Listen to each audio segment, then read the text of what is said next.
Students, welcome back to our channel जिसका नाम है इकोनॉमिक्स एम्पलीफायर क्लासेस। आज हम जिस टॉपिक से डील करेंगे इकोनॉमिक्स से रिलेटेड वो है इलास्टिसिटी ऑफ डिमांड। सबसे पहले हम लोग देखेंगे इलास्टिसिटी होता क्या है। उसको जानने से पहले हम लोगों को कुछ एग्जाम्पल देखना होगा। यहाँ पर देखिए, जैसे कि मैंने एक इलास्टिक रबर बैंड लिया है जो कि थोड़ा बड़ा है, उसके बाद एक उससे छोटा इलास्टिक बैंड है और उसके बाद एक एल्युमिनियम बैंड है। ये तीन बैंड्स के जरिए हम समझेंगे कि इलास्टिसिटी आखिर होता क्या है। दरअसल इलास्टिसिटी का मतलब होता है स्ट्रेचेबिलिटी, यानी कि उसमें कितना स्ट्रेचेबिलिटी है। यहाँ पर अगर हम बात करें रबर बैंड्स की, ठीक है, या इलास्टिक बैंड जिसे कहते हैं, तो आप देखेंगे कि जो बड़ा वाला इलास्टिक बैंड है वो ज़्यादा ही खिंचाव होगा उसमें एज कम्पेयर टू छोटे इलास्टिक बैंड से। तो हम लोग क्या कहेंगे यहाँ पर कि बड़े वाले रबर बैंड यानी येलो रबर बैंड में मोर इलास्टिसिटी है और छोटे वाले रबर बैंड में इलास्टिसिटी कम है, यानी कि इट इज़ लेस इलास्टिक। वहीं कंपेयर करें अगर एल्युमिनियम बैंड को, तो ये नॉन इलास्टिक है क्योंकि इसमें ज़रा सा भी खिंचाव, स्ट्रेचेबिलिटी, इलास्टिसिटी नहीं है। इस तरीके से हम लोग इलास्टिसिटी का मतलब समझें। अब हम लोग आते हैं बारी इलास्टिसिटी ऑफ डिमांड पे। नाउ ये क्या होता है कि जब हम लोग डिमांड बोलते हैं कि प्राइस घट रहा है तो डिमांड बढ़ रहा है, प्राइस बढ़ेगा तो डिमांड घटेगा, तो इसे हम लोग मापने की कोशिश अगर करें कि कितना से बढ़ रहा है और कितना से घट रहा है हमारा demand as compared to the price, तो यहाँ पर बात आ जाती है इलास्टिसिटी की। तो सबसे पहले हम लोग देखेंगे what is elasticity of demand. आखिर ये इलास्टिसिटी होता क्या है। Elasticity of demand refers to the degree of responsiveness of quantity demanded of a commodity to a change in any of its determinants। Quantity of demand कहा जाता है degree of responsiveness को, यानी कि कितना मेरा क्वांटिटी डिमांडेड बढ़ रहा है as compared to change in any of its determinants. हम लोगों ने इससे पहले देखा कि डिटर्मिनेंट्स क्या क्या होते हैं। अगर आपने हमारे पिछले वीडियोस को नहीं देखा है तो उसे जाकर ज़रूर समझें और आपको डिटर्मिनेंट्स ऑफ डिमांड के बारे में पता चल जाएगा। तो यहाँ पर हम लोग जब इलास्टिसिटी ऑफ डिमांड के बारे में कहते हैं तो हम चेंज इन क्वांटिटी डिमांडेड और change in any of its determinants या फैक्टर्स के बारे में कहते हैं। तो ये इलास्टिसिटी ऑफ डिमांड तीन तरीके का होता है। पहला है प्राइस इलास्टिसिटी ऑफ डिमांड, दूसरा है इनकम इलास्टिसिटी ऑफ डिमांड और तीसरा है cross elasticity of demand. Price elasticity of demand की तरफ अगर बढ़ते हैं तो देखते हैं what is price elasticity of demand may be defined as the degree of responsiveness of quantity demanded of a commodity in response to change in its price। जब हम लोग क्वांटिटी डिमांडेड का चेंज यानी कि उसके उतार चढ़ाव को जानने की कोशिश करते हैं जो कि हो रहा है प्राइस की वजह से, तो उसे हम लोग प्राइस इलास्टिसिटी ऑफ डिमांड कहते हैं। नेक्स्ट है income elasticity of demand. Income elasticity ठीक जिस तरीके से हम लोग प्राइस को डिटर्मिनेंट बना करके क्वांटिटी डिमांडेड में चेंजेस देख रहे हैं, यहाँ पर इनकम को लिया जाएगा। Income elasticity of demand measures the degree of responsiveness of quantity demanded of a commodity to changes in income of the consumers। यहाँ पर हम लोग किसको लेंगे, यहाँ पर इनकम को लिया जाएगा, यानी कि इनकम के बेसिस पे हम लोग चेंजेस देखेंगे क्वांटिटी डिमांडेड में। नेक्स्ट है what is cross elasticity of demand. यहाँ पर हम लोग दो कमोडिटी को लेते हैं, यानी कि फॉर एग्जाम्पल एक्स और वाई ले सकते हैं। क्रॉस इलास्टिसिटी किसे कहेंगे, जब एक के क्वांटिटी डिमांडेड में चेंज होगा लेकिन फर्क प्राइस के ऊपर हो जाएगा दूसरे क्वांटिटी का, तो यहाँ पर आ जाएगा cross elasticity of demand. The degree of responsiveness of quantity demanded of one commodity to change in the price of another commodity is called cross elasticity of demand.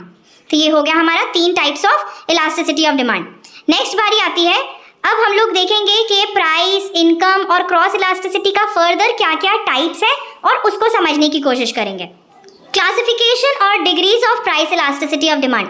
Now students, ये जो है आपका स्टूडेंट्स के लिए काफ़ी दिक्कत होता है ये टॉपिक समझने में, क्योंकि यहाँ पर जब पूछा जाता है क्लासिफाई करो प्राइस इलास्टिसिटी ऑफ डिमांड को, तो बच्चे कंफ्यूज हो जाते हैं कि आखिर हमें इसे क्लासिफाई करने का मतलब क्या है। ऑलरेडी इलास्टिसिटी तो तीन टाइप का है ही, प्राइस, इनकम और क्रॉस, लेकिन जब कहा जाए कि प्राइस इलास्टिसिटी का टाइप बताना है तो वहाँ पर बात आ जाती है इन 5 टाइप्स की। वो क्या क्या होते हैं, perfectly inelastic demand, perfectly elastic demand, unitary elastic demand, elastic demand और inelastic demand। अगर आप इसे जोड़ा बनाकर याद करेंगे तो आपको याद रखने में आसानी होगी। कैसे कि perfectly inelastic, perfectly elastic, elastic, inelastic और एक रह गया हमारा unitary elastic। तो इस तरीके से हम लोगों को 5 टाइप्स आसानी से याद हो जाएंगे। तो perfectly inelastic demand देखते हैं क्या होता है। When quantity demanded of a commodity does not respond to change in the price, then the elasticity of demand is zero. यहाँ पर हमारा perfectly inelastic के केस में elasticity zero कहलाता है, जिसको हम लोग डिनोट करते हैं EP से. EP is equal to zero. हम लोग अगर ये डायग्राम के जरिए समझेंगे तो और ज्यादा अच्छे से समझ आएगा. यहाँ पर देखिए हमारा क्वांटिटी डिमांडेड जरा भी नहीं चेंज हो रहा है, लेकिन प्राइसेस चेंज हो रहा है. P1, P2, P3 भी आप ले सकते हैं यहाँ पर. तो इस केस में हमारा डिमांड इज परफेक्टली इनइलास्टिक, यानी कि जरा सा भी चेंज नहीं है, चाहे हमारे प्राइस में कोई भी चेंजेस आए. इस वजह से हमें यहाँ पर इलास्टिसिटी प्राइस का जीरो कहा गया है.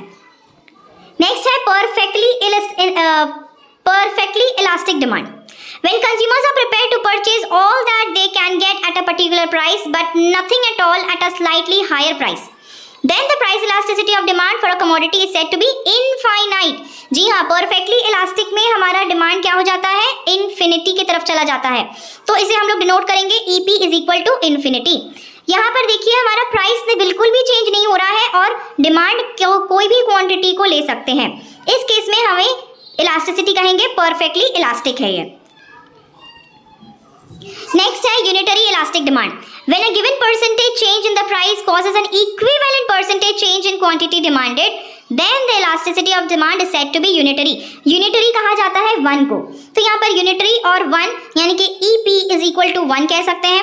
ये कब होगा, जब जितना चेंजेस हमारे प्राइस की तरफ हो रहा है ठीक उतनी ही मात्रा में चेंज हमारे क्वांटिटी की तरफ भी हो या उसी इक्विवेलेंट परसेंटेज में हो, तो उसे हम लोग यूनिटरी इलास्टिक कहते हैं.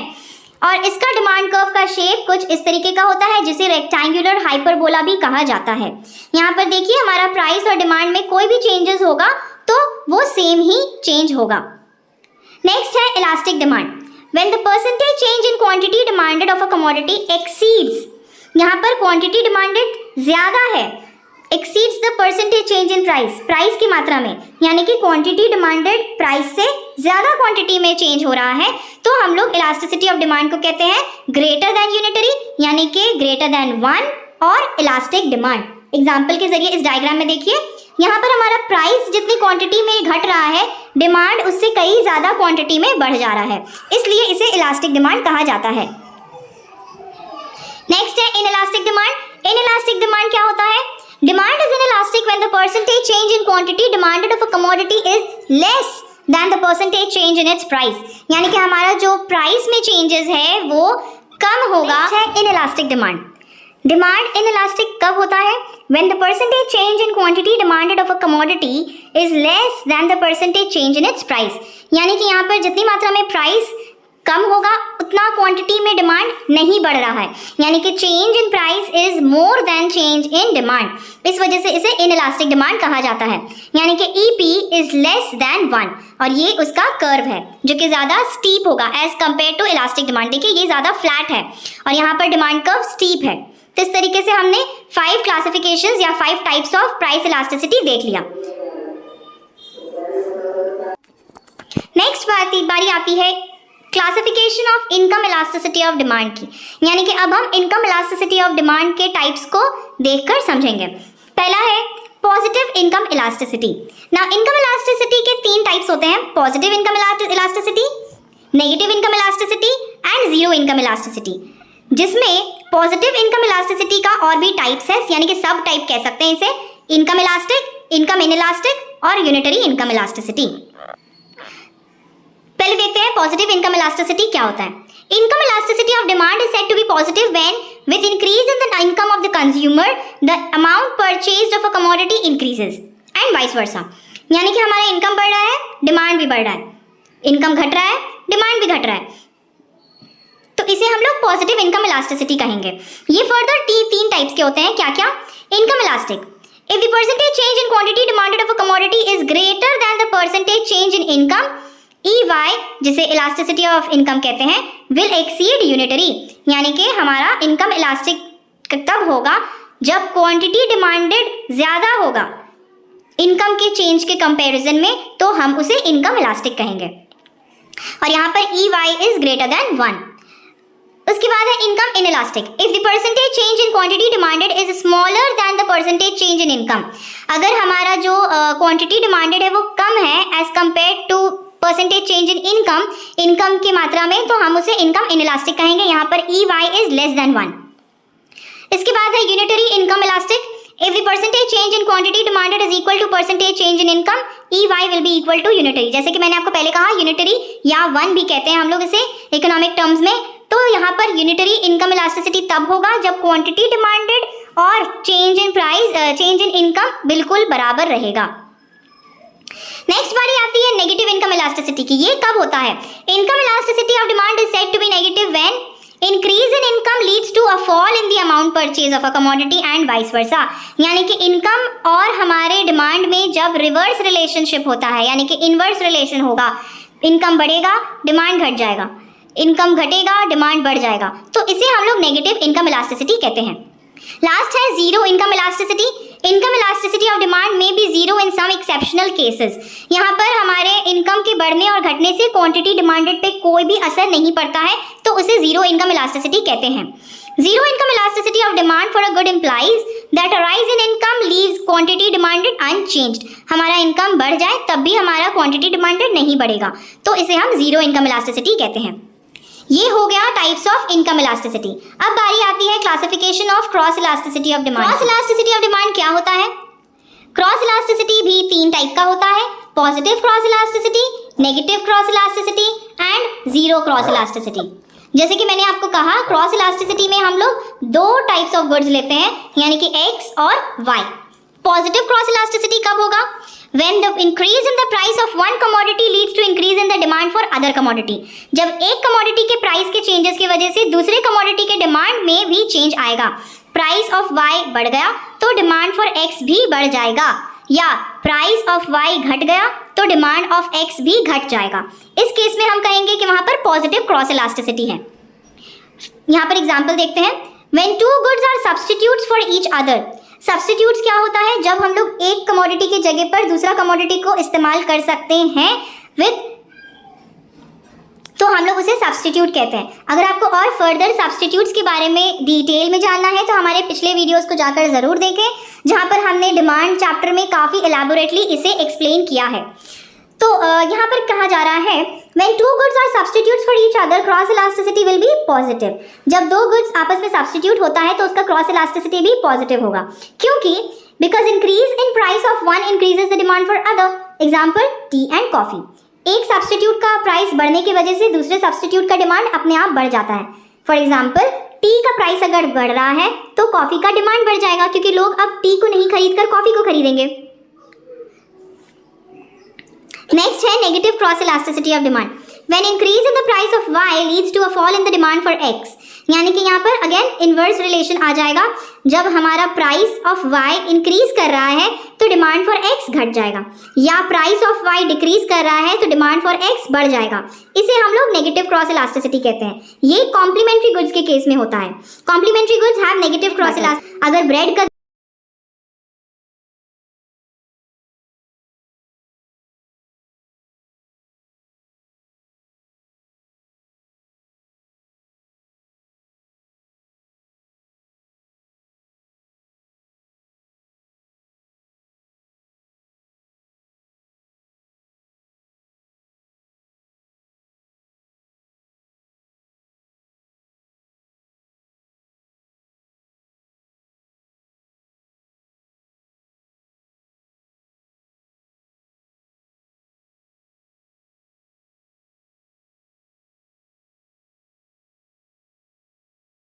TV set. नाउ चाय पत्ती और टीवी सेट में आपस में कोई भी रिलेशन नहीं है, ना वो कॉम्प्लीमेंट्री गुड्स है ना वो सब्स्टिट्यूट है, तो इस केस में कहेंगे यहाँ पर जीरो क्रॉस इलास्टिसिटी है। Cross elasticity of demand will be zero in this case. तो ये हो गया हमारा क्लासिफिकेशन। अब तक हमने क्या देखा? इलास्टिसिटी ऑफ डिमांड किसे कहते हैं, इसके 3 टाइप्स क्या क्या हैं? प्राइस, क्रॉस और इनकम। उसके बाद हमने प्राइस, इनकम और क्रॉस इलास्टिसिटी के टाइप्स को देखा। अब इस चैप्टर का अहम हिस्सा जो कि है मेजरमेंट ऑफ प्राइस इलास्टिसिटी, यहाँ पर हम लोग डिफरेंट इलास्टिसिटीज ऑफ डिमांड को, यानी हम लोग उसको कैसे सम्स वगैरह आएगा तो सॉल्व करेंगे।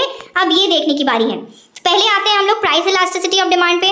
Now price elasticity of demand को अगर मेजर करना है तो उसके अगेन 3 तरीके हैं। पहला है परसेंटेज और प्रोपोर्शनेट मेथड, दूसरा है टोटल एक्सपेंडिचर मेथड, और तीसरा है पॉइंट और ज्योमेट्रिक मेथड।